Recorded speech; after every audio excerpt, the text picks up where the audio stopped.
चंदनपुर गांव में ठाकुर रामबिहारी का बहुत रौब था।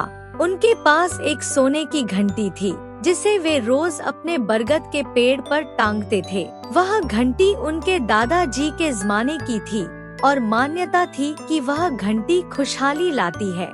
गांव के लोग ठाकुर रामबिहारी से डरते थे, मगर मुन्ना सोचा करता, एक साधारण से दिखने वाली घंटी में क्या सचमुच कोई राज छुपा है? मुझे इसका रहस्य का पता लगाना होगा।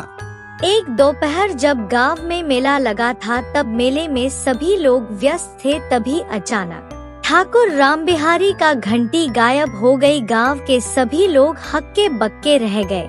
ठाकुर गुस्से में बोला, जिसने भी मेरी घंटी चुराई है वो गांव का सबसे बड़ा चोर है।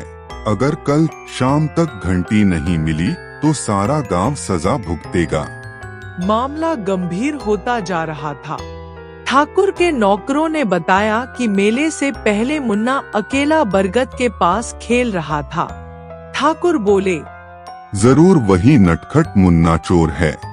मुन्ना ने अपनी सफाई में बोला कि उसने कुछ नहीं किया, लेकिन सबका शक उसी पर गया। माँ ने डांटा, गांव वालों ने ताना मारा और उसके दोस्त भी दूर हो गए। अब मुन्ना को बहुत गुस्सा आया। उसने सोचा, जब मैंने घंटी चुराई नहीं तो मुझे साबित करना ही होगा। पिंकी ने उसकी मदद का हाथ बढ़ाया। भैया, मैं जानती हूँ तुम झूठ बोल सकते हो, लेकिन चोरी नहीं कर सकते। चलो मिलकर असली चोर का पता लगाते हैं। मुन्ना और पिंकी ने मेला मैदान की ओर जांच शुरू की। वहाँ उन्हें मिट्टी पर कुछ निशान दिखे, बैल के खुरों जैसे। ये तो किसी बैलगाड़ी के निशान हैं। गांव में अब एक ही बैलगाड़ी वाला है, बबलू काका। वो तो बहुत सीधे हैं। क्या वो ऐसा कर सकते हैं? सिर्फ शक करना गलत है, हमें सबूत चाहिए। अगले दिन मुन्ना और पिंकी बबलू काका के घर पहुँचे। बाहर एक बड़ा बोरा रखा था जिसमें कुछ भारी चीज थी। पिंकी ने धीरे से बोरे में हाथ डाला और कुछ टकराया। उसमें वही घंटी थी। दोनों चौंक गए। तभी बबलू काका बाहर आ गए। अरे मुन्ना, पिंकी, तुम दोनों यहाँ क्या कर रहे हो?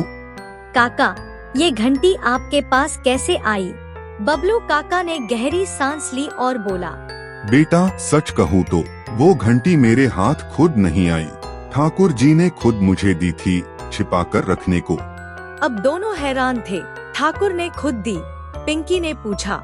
हाँ, वो दरअसल अपनी घंटी को छिपाकर सबका डर और वफादारी परखना चाहते थे। वे देखना चाहते थे कि गांव वाले उनके बिना क्या करते हैं। तो उन्होंने मुझे चोर बना दिया, सबके सामने मेरी बेइज्जती करवाई, सिर्फ अपने घमंड के लिए। मैं मना करता रहा, लेकिन उन्होंने कहा, काका, मेरी योजना है, मुझे पूरा भरोसा है। अगली सुबह मुन्ना और पिंकी ने सबूत के साथ पंचायत बुलाई।